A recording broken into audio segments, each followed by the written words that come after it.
પ્રારંભ થશે. એ જ ગધેથરની ધાર ઉપર જેના રોમ રોમમાં ગાયત્રી જેવો ઉત્તમ મંત્ર ભર્યો છે, એવું આ કઠિન કળિયુગનું સાક્ષાત સાધુત્વ એટલે અમારે પૂછે લાલ બાપા, લાલ બાપુ.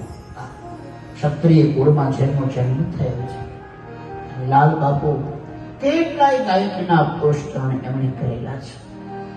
અને જ્યારે 551 કુંડી યજ્ઞ કર્યો અને 551 કુંડી યજ્ઞ કર્યો અને ત્યારે એક હારે 90 ગામને લાલ બાપાના હૃદયમાં ભાવ જાગ્યો કે મારી ગાયત્રીએ હુકમ કર્યો છે, મારે આખા ઉપલેટા આ તાલુકો છે બધાને ધુવાડા બંધ જમાડવા છે.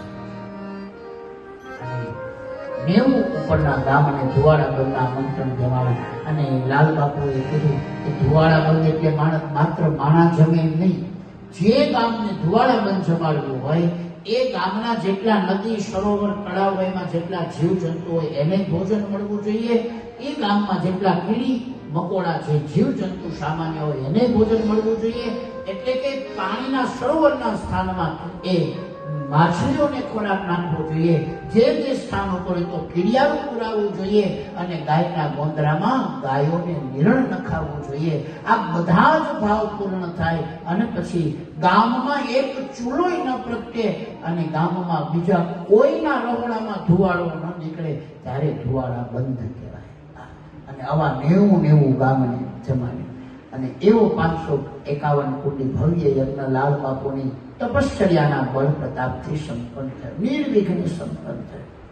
અને પછી મેરી ભાઈ બહેન રોજ સંતવાણીના પ્રોગ્રામો હતા અને એમાં ભક્તોએ પ્રેમથી ન્યોછાવર કરી અને છેલ્લે દિવસે જ્યારે એનો સરવાળો કર્યો તો 85 લાખ રૂપિયા થયા.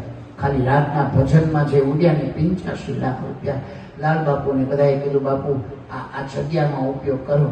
લાલ બાપા કે આપણું નથી, આ 85 લાખ રૂપિયા છે એને આખી ઉપલેટામાં જેટલી ગૌશાળાઓ છે એ નાની મોટી ગૌશાળાને જેટલી નાની હોય તો એ પ્રમાણે, મોટી હોય તો એ પ્રમાણે આખી ઉપલેટા તાલુકાની જેટલી ગૌશાળાઓ છે ને એની વચ્ચે આ 85 લાખ રૂપિયાને વહેંચી દો.